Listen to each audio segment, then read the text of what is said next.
Passionate Living on WBBZ TV is sponsored by Dr. Todd Shatkin, Western New York's leader in general and cosmetic dentistry, located at the Aesthetic Associates Center, 2500 Kensington Avenue.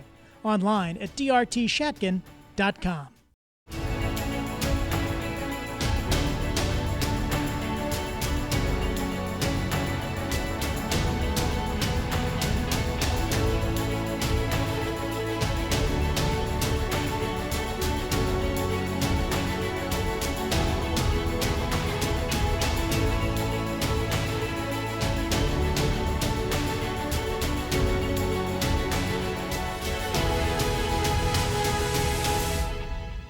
I'm Kat Miller. Welcome to Passionate Living. I love this time of the year where I get to choose my favorite segments from episodes in season 2 to share with you. And today we are going to meet Kelly Sullivan, whose great uncles were the Sullivan brothers, who the USS The Sullivans was named in memory of. And it is a heartfelt story that you will not want to miss. We're also going to learn how to make almond milk with Samantha Latshaw in tea time. But first, we're going to meet a dear friend of mine, Dwayne Hall, and his family, as we explore an amazing jewel in the heart of Buffalo, New York. So buckle your seatbelts and join me today on a journey into passionate living.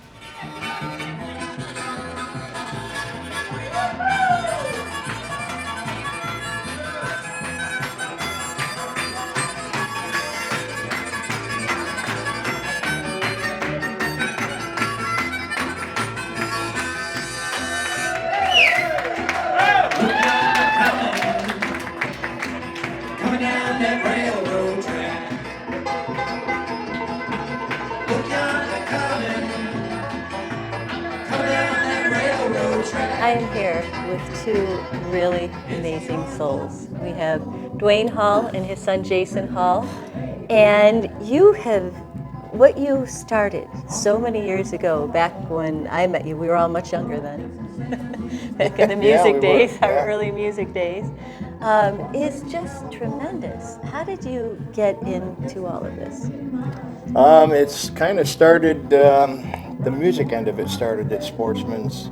When I was talking to Bobby Falk one day, who was a great guitar player from Buffalo, right. And he was out trying to get a gig with his new band, and there was no work. He said, Dwayne, there's no work. They'd want to hire us old guys. He says, probably sound better than we ever have, but we just can't get any work. So that's when I kind of decided I was going to put a small stage in at Sportsman's, right. and give each musician $50 a guy to play there. And that was the beginning of it. Wow. And you had your own band, Stone Country. Yeah, sure. I had Stone Country. It was around for 43 years. That I cry, the faster that plane flies, farther across the sky. Come on, Bob. That's great. And what you've built is extraordinary. Now, tell me everything that's here now. We had a Sportsman's Tavern. Of course, about 10 years ago, we did an expansion. We made the upstairs and the outside patio. And then we have two recording studios. We have an outdoor concert area. And we recently purchased a building that has another nightclub in it called The Cave. Right. And you purchased another building that has the Buffalo Music Hall of Fame. That's right. The Buffalo Music Hall of Fame is now here on our property, along with the Sportsman's Americana Music Foundation, and the Buffalo Blues Society is going to be moving in shortly. So you have literally created an entire music compound in the city here. Yes. That's extraordinary. Wow. Built by the local musicians, pretty much. That's amazing. Now, Jason, you and your brothers are taking this whole endeavor on now. Now that your dad is getting a little tired. No, I don't think he's getting tired at all. You don't think so? No. And there's just what, with everything that he said, there's a lot to do. Yeah. Everybody here, we have a good team. We have a good, solid team of people. The full focus of what we do is the stage. Right. Yeah, we sell beer, we sell food, but we the focus is what's on our stages. Well, that's what I love. Is the focus is the music, the musicians and the music. I mean, you guys do it better than anybody. It's just extraordinary. Our neighborhood here in Black Rock, just on our campus alone, our Right. Music Town campus, we call it, is doing 1,000 shows a year. Wow, 1,000 1,000 live shows music events a year. Wow. So, Jason, what's this? What are we walking in here? This is amazing. It's an outdoor concert. Yeah, this is Sportsman's Park. It's our outdoor space where we've only kind of done a couple of shows. We did a couple of events in 19, and then obviously the shutdown of 20 prevented us from doing much. And then this year we just kind of we're just doing a handful of events with a much scaled back crowd. Right. You know, Buffalo has incredibly short summers, and there's a lot to squeeze in. Yep. So you know, we just wanted to be part of the outside equation. Yep. Wow, guys, this is seriously cool. I love the cave. I remember when our friend Chuck Anderson was building this thing. I think he nailed his finger to the ground at one point with a nail gun. Yeah. With a nail gun, he did. You have really done a great job. This place looks amazing. Yeah, Chuck had the right idea of doing this so close to Sportsman's. Yeah. And when he decided to sell it, he said there was only one bunch he wanted to sell it to, and that was the Hall family. Yeah. This space will allow us to do some of the things that we wouldn't do at Sportsman's or don't. Well, we don't have room for it. I mean, Sportsman's sometimes can be booked 18 months in advance. Yeah. So a second stage just kind of works together with Sportsman. And then we have the studio right next door here. So the studio in the building we moved, which was Audio Magic for 27 years, and then my old studio.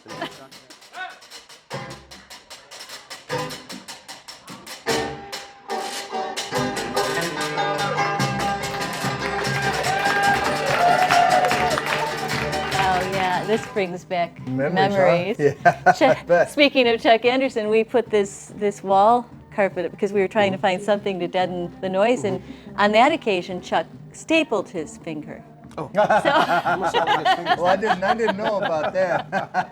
There was a little blood lost in the making of this studio too. So Chuck, this was your original passion, and now you passed it on to Dwayne and Jason. Absolutely, and they're doing a great job with it. Yeah, they really are. Good people, really good people. Oh, I'm glad you were here today. Yeah, it's always good to see you, even though I shot my finger. I know, but it's even though okay. you shot your finger. Yeah, as you see, it still has the old kind of Audio Magic feel and Imagine feel to it, and because we haven't when we moved in here, we moved in fast, and you know, tearing out a studio and wiring up a studio in a few days. It's no small business. No, it's a pain in the butt. Yeah. A lot of bands. I mean, like Stone Country used to play here. Ani DeFranco did all of her first albums here. I have pictures of Ani sleeping on the couch, like totally spent at like 3 a.m, where we're all dying, you know, doing sessions. It's tough work being in the studio. It It's not as glamorous as people would think it is. No. You know, I've done my share. I'm kind of retired from doing studio work. Yeah. Yeah. Yeah, that'll be the day. Yeah, I don't believe Once in a that. while he does stuff. Does he? Yeah. Like he's still involved. He just doesn't have to be responsible for it. Which is a good thing. Yeah. It's a good thing. Yeah. Less responsibility Yeah, is that's a great thing.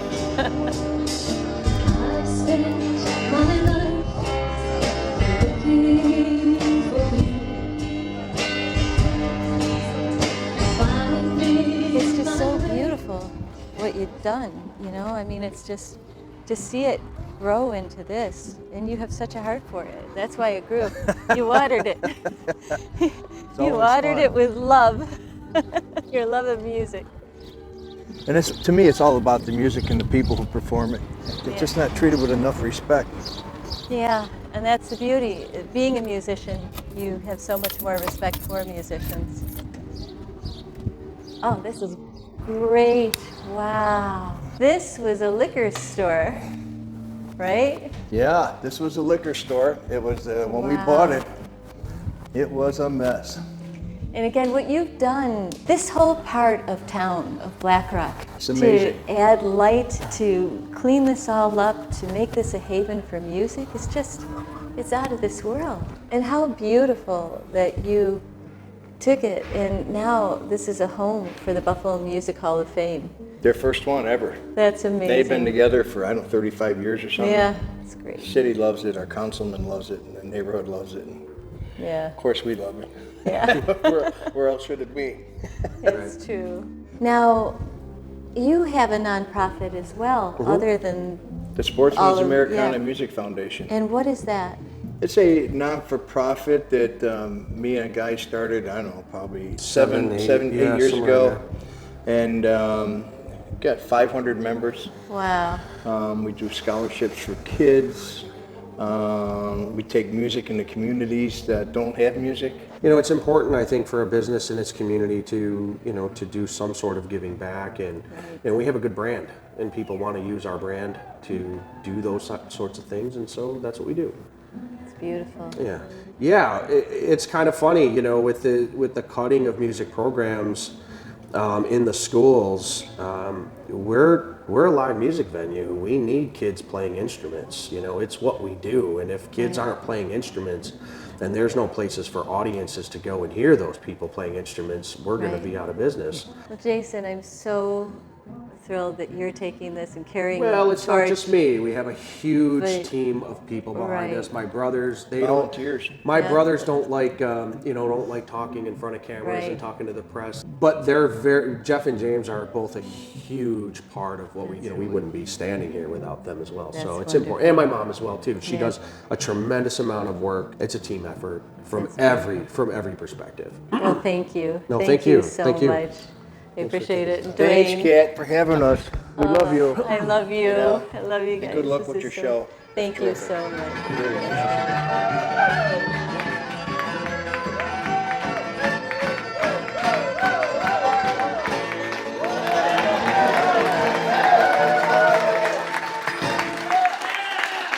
Be back in 19 minutes and 47 seconds.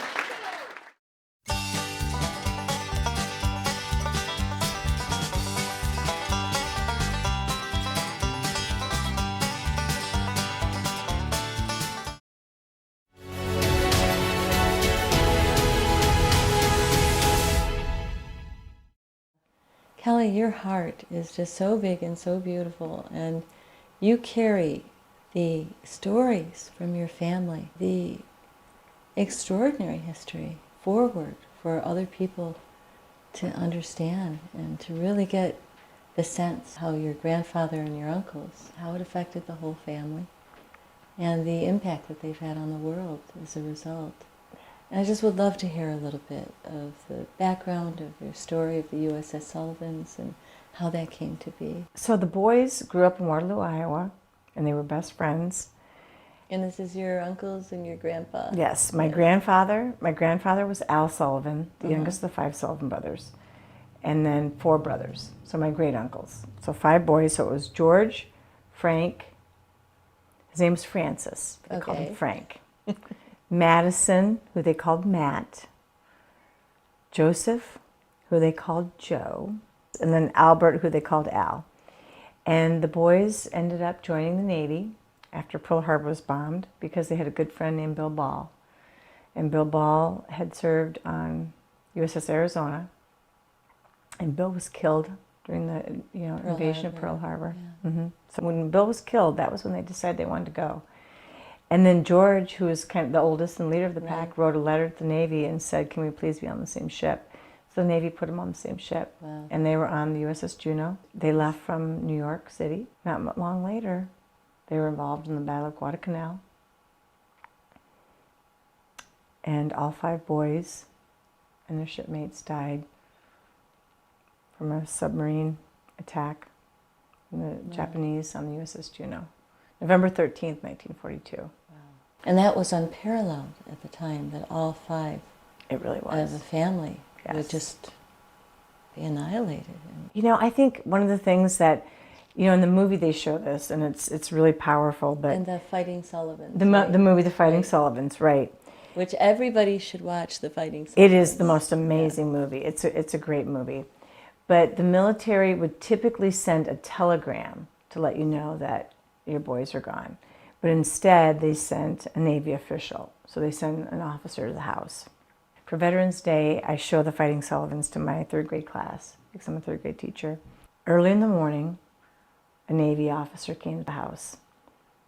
She immediately asked the officer, "Would you like a cup of coffee?" And he declines. And when she realizes that he's really there to give her bad news, she says, "Which one?" And he said, "All 5. Wow. I can't even imagine what she must have gone through in that moment. My great-great-grandma, the grandmother of the five Sullivans, who lived with the boys because her husband had died in a train accident because he worked for the railroad, she never thought the boys had died. She truly thought they were still alive on an island. Yeah. And she is the one that christened the ship? My grandma did. My great-grandma. Your great-grandma. Yeah. The mother of the five Sullivans. Right. But that's a story, too. Right. Because they died in November, and the boys were really good about writing letters. Mm-hmm. So they got letters often, and the letters stopped. And there was a lady from Waterloo, Iowa, that heard from her son, who was in the Navy, that the boys had been killed. And so this is what she wrote. And it says, Waterloo, Iowa, January 1943. So this would be 2 months after the boys were already killed. Bureau of Naval Personnel. Dear Sirs, I'm writing in regards to a rumor going around that my 5 sons were killed in action in November. A mother from here came and told me that she got a letter from her son, and he heard that my 5 sons were killed. It is all over town now, and I'm so worried. My 5 sons joined the Navy together a year ago, January 3rd, 1942. They are on the cruiser USS Juneau. The last I heard from them was November 8th. That is, it was dated November 8th, U.S. Navy. Their names are George, Francis, Joseph, Madison, and Albert. If it is so, please let me know the truth. I am to christen the USS Tawassa February 12th at Portland, Oregon. If anything has happened to my 5 sons, I will still christen the ship as it was their wish that I do so.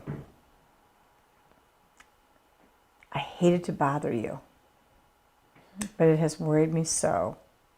I wanted to know if it was true. So please tell me. It was very hard to give 5 sons all at once to the Navy, but I am proud of my boys that they can serve and help protect their country. George and Francis served 4 years on USS Hovey, and I had the pleasure to go aboard their ship in 1937. I am so happy the Navy has bestowed the honor on me to christen the USS Tawassa. My husband and daughter are going to Portland, Maine with me. I remain sincerely, Mrs. Alida Sullivan, 98 Adams Street, Waterloo, Iowa. Wow. Oh, it's heartbreaking, and it was a time where people were so proper and so polite. But she's just so scared about her sons. Yeah. Wow. And instead of christening the USS Tawassa, she christened USS Sullivans, which is here in Buffalo. Right. You know, and the ship was actually supposed to be called the USS Putnam. It was already built and designated, and President Franklin Delano Roosevelt changed the name of it. Wow. So he said, we're going to name the ship the Sullivans. And so 3 months after she wrote that letter, she christened the ship in honor of her boys. Wow. Yeah. That's remarkable. And now the ship, of course, is this historical monument. I know for everybody in Western New York, I've heard the story of the Sullivan brothers since I was a little girl. And people all over the world know the story through the Fighting Sullivans, through the news. And now the ship has had problems. It's taking in water and needs a massive amount of repair, which is what the fundraiser was that we met at the other evening. And I got a phone call from the Naval Park, from the Paul, the CEO of the park, and they told me what was happening. And of course I was extremely concerned, but I knew the ship had troubles. We've had these troubles before. Right. They're getting worse. And to hear all the wonderful donations that were coming in, I was just overwhelmed. I couldn't believe the whole city of good neighbors is so true here. I think about where that ship could have been, because so many other cities could have taken that ship on. Because some people say, well, how did the Sullivans end up in Buffalo? I'm like, I don't really know. But I know that right now, I am so grateful that that ship is here in Buffalo, because I don't know that another community would do as much as the people of Buffalo have. Beautiful. It's so heartwarming to hear the story, to hear the history, to hear about your grandmother, your great-grandmother, like I say, carrying that story forward. And I'm so grateful to you. Thank you for coming to talk to me and telling the story to people. It's important for people to know.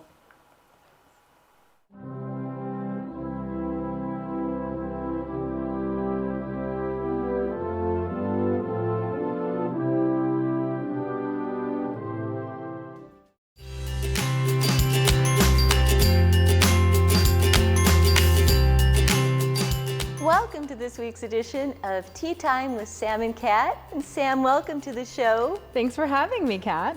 We have a little change up in tea time today. Our tea time today does look a little different. We're not having tea today. We are not having tea today. I thought we'd do something a little bit different. I mean, I love tea. I do. You love tea. I love tea. But what are we having today? almond milk. Homemade almond milk. Homemade almond milk. I love fresh almond or cashew or any type of nut for that matter. Absolutely. Cashew Basically- milk. I love cashew milk. It is the best. And when you make it fresh, it is 10 times better than when it's, boxed or bottled and I sitting could on only the shelves imagine. for a long Right. time. Because the box has all those additives, right? So it stays fresher longer. Nothing's better than homemade. I can't believe you're Nothing. about to teach us how to make homemade almond milk. So easy too. So walk us through the steps. So I soak my almonds or cashews overnight. In the morning, they're nice and soft. And I use that same water and I pour it into a blender. Okay, so just let them soak overnight. Yep, just let them soak overnight, take in all that water, they get really soft. So you look really plump actually after They are. being sitting They're in the water. so plump. And then you fill up your blender Okay. with water. I can't wait to have this. This is so delicious. I can't wait for you to have it. And then we put our blender in. Uh-oh, where's the top of my blender? Well, I don't know where I put the top of my blender. So to keep from making a big mess, I'm going to use this. And I'm going to put it on very low to start. And It still works, Kat. it still works. I was waiting for a Lucy moment. I was waiting for everybody gotta to go improvise running for their sometime. lives. Oh, wow. Is spin it, get it nice and blended. And you'll see the nuts are breaking up in there. And What it's setting getting do you have cloudy. it on? It's getting cloudy white. I just got it on blend, puree. Give it one last shot. And then you do that for about 2 or 3 minutes normally. Okay. Yeah, it's incredible how quick it already got milky. Yeah, it's amazing. And then about how much almonds were there originally to start with? a cup. A cup. Okay. You can put even half a cup in and fill up your blender. It's like 6 cups of water to half a cup, but I like it a little bit more meaty, so I put in Sure. a full cup. And then you take cheesecloth and you can put it over a bowl or a jar, any type of container. I reuse my cheesecloth. And then just pour catch. the liquid Right. in. Oh, wow. Look how beautiful and clear it's coming out. Isn't it? It's so nice. And then, it's going to start to fill up. This is going to be way better than the store-bought. Oh, it's so much better.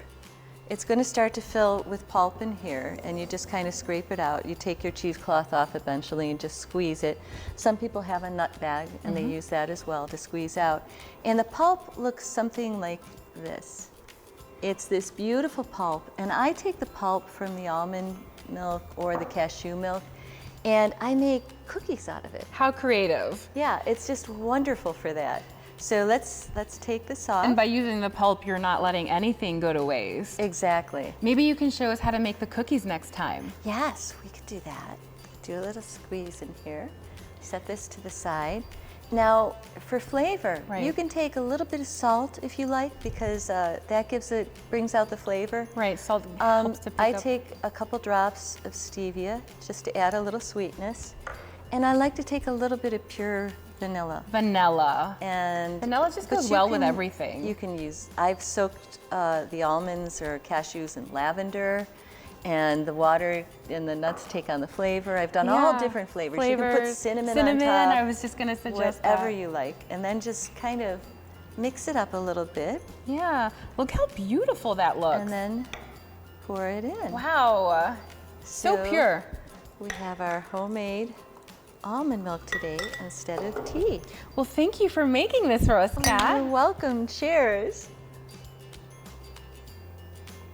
Oh my God, it's so natural. It's so delicious. I am addicted to this. Thank you so much for making this You are and so teaching us welcome. today how to make this fabulous natural almond milk. You're very welcome, Sam. And until next week, Till next to week, our my next friend. adventure.